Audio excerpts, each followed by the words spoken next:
Pour ouvrir ce rapport d'activité 2024-2025, nous avons choisi de mettre en lumière le pôle grand gibier et les actions menées contre les dégâts causés par le chevreuil sur la vigne. L'étude présentée, conduite en partenariat avec les fédérations départementales des chasseurs de la Charente-Maritime, de la Dordogne, la FRC, de Nouvelle-Aquitaine, ainsi que M. Dumont, expérimentateur, bénévole et viticulteur, s'inscrit dans une demande régionale engagée en 2022, prolongeant les travaux initiés par la FDC 17 dès 2009. Elle repose sur les expérimentations conduites avant et après l'apparition des dégâts, totalisant à ce jour 146 expériences. Les essais conduits ont permis d'évaluer plusieurs dispositifs de protection contre les dégâts de chevreuil en viticulture. Le produit Alto Dégâts n'a pas démontré d'efficacité suffisante. Des abrutissements ont été observés dans l'ensemble des situations, qu'ils soient utilisés de manière curative ou préventive. Concernant les dispositifs à ultrasons, ce système s'avère non efficace. Les chevreuils attaquent la vigne à proximité immédiate de ce dispositif. Le répulsif Tricot, utilisé en pulvérisation, a globalement donné satisfaction en 2023, en application préventive comme curative. Les morsures observées ponctuellement après traitement sont restées sans incidence sur les rendements. En revanche, l'utilisation du tricot par diffusion ne permet pas d'assurer une protection efficace. La clôture électrique demeure à ce jour la méthode la plus fiable. Sur 5 années de suivi, les résultats sont globalement satisfaisants, malgré un échec ponctuel en 2020 sur un site. L'efficacité dépend toutefois de la qualité de l'installation et du respect du calendrier de mise en place. Les pièges photographiques installés sur les parcelles montrent bien la présence de chevreuils régulières. En conclusion, le tricot est efficace lorsque ce dernier est correctement dosé et appliqué. Et nous tenons à remercier chaleureusement M. Dumont-Régis pour son travail depuis 2009. Changement notable cette saison. À la suite de plusieurs départs à la retraite, le conseil d'administration a engagé une réorganisation interne de la fédération. L'ancienne organisation, par service, laisse désormais place à 14 pôles distincts, permettant d'orienter chaque sollicitation vers un interlocuteur dédié et identifié. Les formations. Chaque année, la fédération propose plus d'une dizaine de formations gratuites à destination de ses adhérents. Les techniciens assurent l'animation de l'ensemble des sessions, tandis que le suivi administratif est pris en charge par l'équipe dédiée. Au cours de la saison 2024-2025, 2917 stagiaires ont été formés, soit une hausse de 7% par rapport à l'exercice précédent. Aucune session, nouveau président de la CCA, ni garde de chasse particulier, n'a été organisée cette année. En revanche, une nouvelle formation consacrée à la mise à mort du sanglier par le piégeage est venue enrichir l'offre existante. Concernant le permis de chasser, 387 candidats se sont présentés à l'examen, dont 262 ont été reçus. Cela représente 81 demi-journées de formation et 29 journées d'examen organisées sur la saison. La validation et l'évolution des adhérents. Pour la saison 2024-2025, 14 728 chasseurs ont validé leur permis dans notre département, soit 2,68% de moins que la saison précédente. Parmi eux, 9 478 ont opté pour un permis départemental et 4 902 pour un permis national. On dénombre également 246 nouveaux chasseurs ayant obtenu leur première validation, ainsi que 102 chasseurs titulaires du permis temporaire de 3 ou 9 jours. L'âge moyen des chasseurs demeure stable à 56 ans. La police de la chasse. Fidèles à leur mission annuelle, les personnels assermentés chargés de la police de la chasse, appuyés par les agents du développement volontaire, ont mené des opérations de contrôle sur l'ensemble du territoire départemental. Au cours de la saison, près de 201 chasseurs ont été contrôlés. Ces actions ont conduit à l'établissement de 13 procédures, dont 11 timbres amendes, 1 PV et 1 renseignement judiciaire. Au total, 14 chasseurs ont été mis en cause. La communication et l'événementiel. Côté événementiel, la fédération a participé aux événements habituels tels que la fête de la chasse à Saint-Hilaire-de-Bois, les portes ouvertes de l'armurerie Zvec à Châtelaillon, la fête de la terre des jeunes agriculteurs de Charente-Maritime à Saint-Sulpice-de-Royan, la semaine de la chasse organisée en partenariat avec le lycée hôtelier de La Rochelle, ainsi que le carrefour des communes de La Rochelle. Les assises nationales de la biodiversité à La Rochelle sont venues compléter cette liste d'événements. Les équipes se sont également mobilisées pour renforcer l'éducation à l'environnement auprès du jeune public. Plusieurs interventions ont ainsi été menées cette année dans différents établissements scolaires. Votre fédération a renouvelé en mars 2025 sa participation à l'opération du ramassage des déchets J'aime la nature propre. Cette seconde édition a marqué un tournant puisque l'action en Charente-Maritime a triplé et a rassemblé 1134 participants sur 37 points de collecte, permettant de collecter 244,5 m3 de déchets. Les volontaires ont non seulement ramassé des déchets classiques mais aussi des objets plus insolites et encombrants tels que 249 pneus ou même des centaines de mégots de cigarettes. D'autre part, le pôle migrateur et zone humide de la Fédération a reconduit pour la seconde fois, fin mars 2025, la réunion spéciale gibier d'eau. C'est à Bourse-Franc-le-Chaput que plus de 330 passionnés se sont retrouvés pour une matinée entièrement consacrée à cette pratique emblématique du département. La communication est restée un axe fort cette saison. L'offre de parrainage, l'opération chasse-vacances et la formation permis de chasser à 0 € ont continué à être mises en avant, tandis que le schéma départemental de gestion cynégétique de 2023-2029 a été reconduit, validé et mis en ligne sur notre site fédéral. Fidèle à son engagement de proximité, la FDC 17 a partagé tout au long de l'année ses actualités à travers de nombreux canaux. Site internet, journal agriculteur charentais, revue nationale de chasseurs Nouvelle-Aquitaine, chaîne YouTube, ainsi que sur Facebook et Instagram. L'aménagement du territoire et les suivis techniques. La Fédération regroupe 814 adhérents territoriaux, dont 657 ont souscrit au contrat de service. Au sein de ce réseau, 347 contrats faisant de niveau 4 ont été accompagnés avec un taux de subvention avoisinant 50%. Le développement des cultures à gibier et des jachères faune sauvage s'est concrétisé par la signature de 143 contrats avec 90 exploitants agricoles répartis sur 110 territoires de chasse. Par ailleurs, 9 communes se sont engagées dans l'implantation de ces aménagements. Le département de la Charente-Maritime et la Chambre d'agriculture, en partenariat avec la FDC 17, accompagnent via le programme EVA les collectivités, les agriculteurs et les particuliers dans leurs projets de plantation et de gestion du patrimoine arboré bocager en milieu rural. Depuis le début du partenariat, la Fédération a contribué à la plantation de 53 km de haies en Charente-Maritime. D'autre part, cette saison, 4 communes ont participé au programme Sensibilise Haies, visant à implanter des haies diversifiées et adaptées aux spécificités locales. Au total, 11 kits ont été plantés. En partenariat avec la RTE, 54 embases de pylônes ont été aménagées comme chaque année à des fins cynégétiques en priorité sur les communes engagées en convention petit gibier. Concernant la restauration et la sauvegarde des zones humides, les fédérations des chasseurs de Loire-Atlantique, de Vendée et de Charente-Maritime se sont associées pour candidater au titre d'un programme LIFE européen en septembre 2024.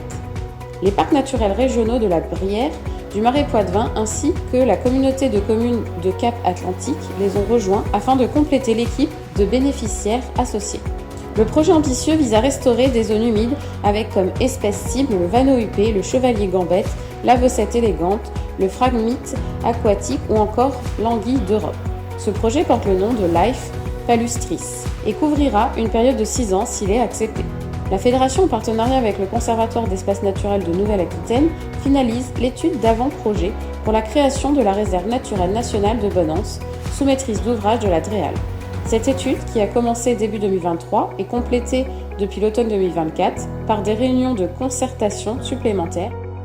Le suivi de la faune sauvage, le petit gibier et les ésodes. Le suivi des coqs chanteurs de faisan permet de mesurer l'évolution de la colonisation de l'espèce dans le temps et dans l'espace à l'échelle d'une unité de gestion. Les résultats d'avril 2025 montrent une forte variabilité entre secteurs, mais traduisent une progression nette de l'indice ponctuel d'abondance, qui passe à 5,54 en 2025, soit une progression de 16,6% de l'indice. L'effort de prospection poursuit également sa montée en puissance avec une augmentation du nombre de points de comptage et une surface suivie atteignant les 328 800 hectares. Parallèlement à cela, notre indice ponctuel d'abondance à 0, c'est-à-dire où l'on ne détecte aucun champ, chute en passant à 18,61% en 2025. Par conséquent, la reconquête du faisan sauvage est bien amorcée dans notre département grâce aux efforts des chasseurs.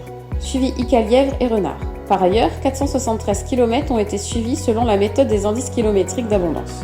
Pour la saison 2024-2025, le taux de rencontre lièvre est de 1,98 et le taux de rencontre renard est de 0,19.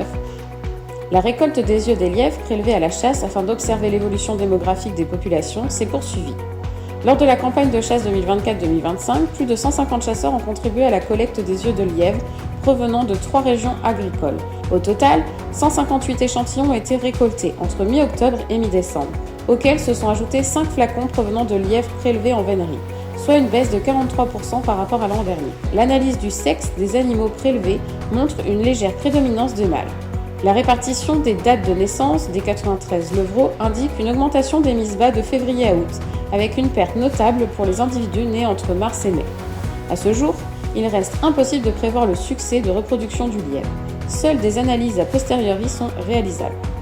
La prudence demeure donc de mise dans la gestion cynégétique afin de garantir la conservation de cette espèce. Le grand gibier et les dégâts. La gestion des plans de chasse grand gibier demeure un pilier structurant de l'action fédérale. Les effectifs de cerfs paraissent globalement stabilisés. Concernant le chevreuil, une baisse est observée dans certains secteurs du nord du département, tandis que les populations demeurent trop importantes dans les zones viticoles. A l'inverse, la dynamique du sanglier est en progression sur la majorité des secteurs.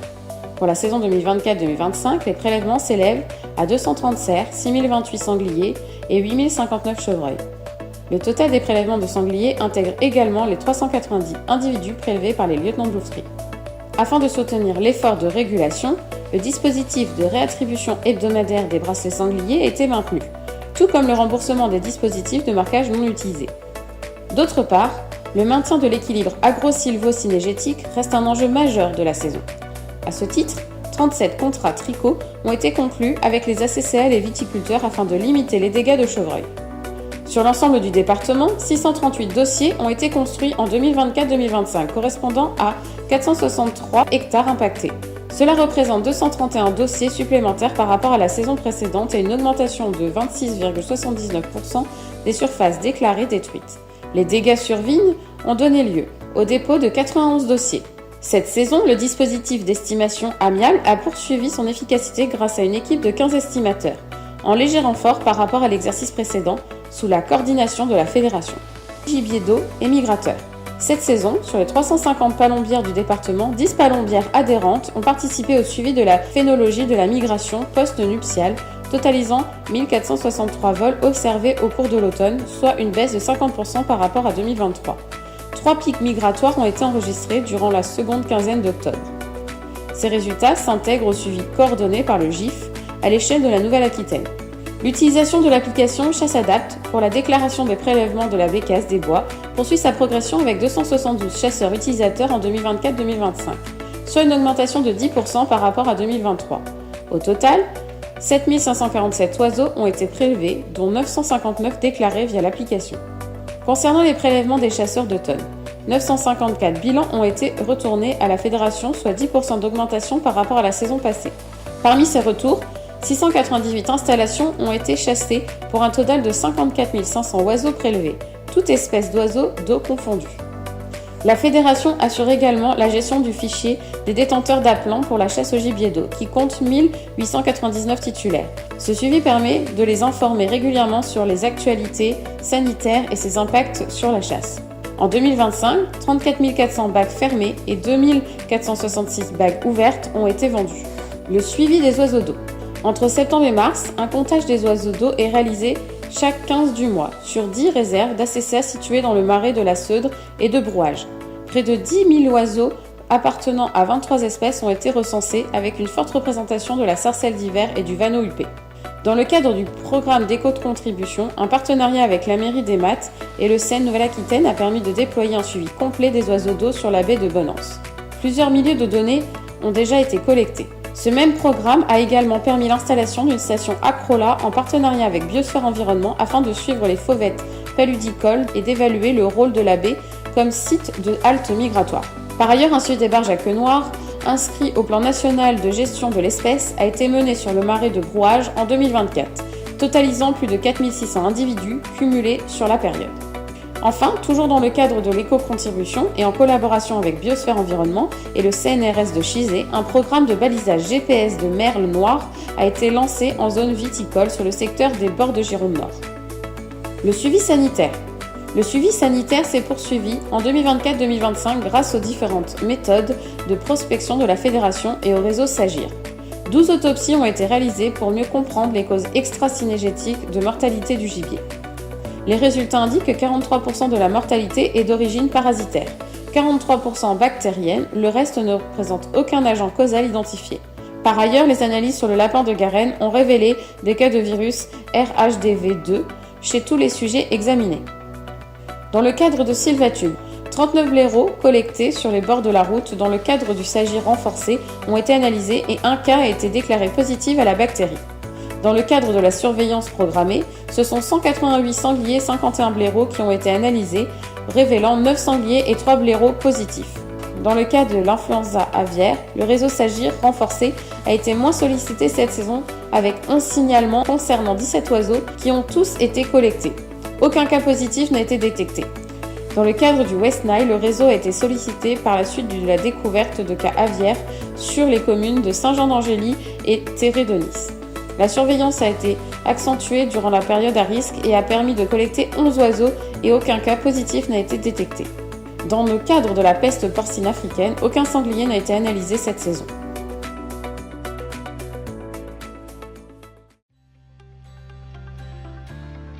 La cabane de Moin, qui constitue à la fois une halte migratoire et une zone de reproduction et d'alimentation pour de nombreuses espèces, a poursuivi ses suivis scientifiques habituels.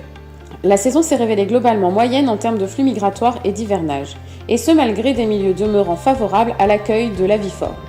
Les effectifs hivernants ont été plutôt faibles cette année, avec un maximum de 611 sarcelles d'hiver comptabilisées contre des moyennes habituelles comprises entre 700 et 800 individus. Le canard chipot s'est montré rare, avec un effectif maximal limité à 6 individus. Concernant les limicoles, les vanneaux huppés ont été observés de manière irrégulière sur le site. Les comptages réalisés font état d'une moyenne d'environ 500 individus. A l'inverse, l'hivernage des spatules blanches poursuit une tendance à la hausse, observée depuis plusieurs années avec la présence permanente d'une dizaine d'individus sur le site. Les opérations de bagage ont été très faibles durant la saison. En septembre 2024, seules 16 captures ont été réalisées, comprenant 10 cols verts et 6 sarcelles d'hiver. Pour ce qui est des bécassines des marais, 43 captures ont eu lieu. La nidification des oiseaux d'eau s'est révélée globalement satisfaisante cette année. Plusieurs espèces ont pu se reproduire favorisées par des conditions climatiques clémentes et une gestion adaptée des niveaux d'eau. Le suivi des reptiles en partenariat avec la Société herpétologique de France se poursuit via le protocole POP Reptiles, qui permet d'alimenter les études à l'échelle nationale et régionale sur les tendances de population des différentes espèces. Le suivi sur le site de la vipère aspic s'est poursuivi également dans le cadre de la convention signée avec le Centre d'études biologiques de Chizé. Une sortie pédagogique a d'ailleurs été organisée avec le CEBC lors de la fête de la nature. Un suivi de l'état de santé de la roselière et de ses capacités d'accueil pour les passereaux paludicoles a été réalisé par une étudiante de l'Université de Poitiers. Cette roselière est également suivie dans le cadre d'un programme de bagages avec l'association Biosphère Environnement. Le suivi des mammifères par piège photo a permis de confirmer cette année l'utilisation du site par plusieurs espèces protégées, comme la loutre d'Europe, le vison d'Europe et le campagnol amphibie. Ce suivi permet également de réaliser une veille sur les espèces exotiques envahissantes comme le raton laveur et le vison d'Amérique qui n'ont pas été identifiés sur le site. D'une part, la gestion du site s'est inscrite dans la continuité des pratiques habituelles, à travers l'entretien des roselières, le maintien des ourlets végétaux en bordure de certains champs ou encore la gestion des ronciers et des pruneliers. La réhabilitation du coteau du Liron se poursuit avec l'intervention des élèves du lycée de la Mer de Boursefranc-le-Chaput. Par ailleurs, la fréquentation globale du site a connu une augmentation au cours de la dernière saison. L'accueil des publics scolaires s'est particulièrement renforcé entre le mois de février et juin. La fréquentation du grand public a suivi une dynamique similaire, portée notamment par la diversité des animations proposées. La cabane de Moin a également pris part en septembre à l'événement 48 heures nature, organisé par la région Nouvelle-Aquitaine. En février, à l'occasion de la journée mondiale des zones humides, 3 journées d'ouverture exceptionnelles ont été proposées. Elles ont offert aux visiteurs l'opportunité de découvrir la nouvelle exposition photographique récemment installée.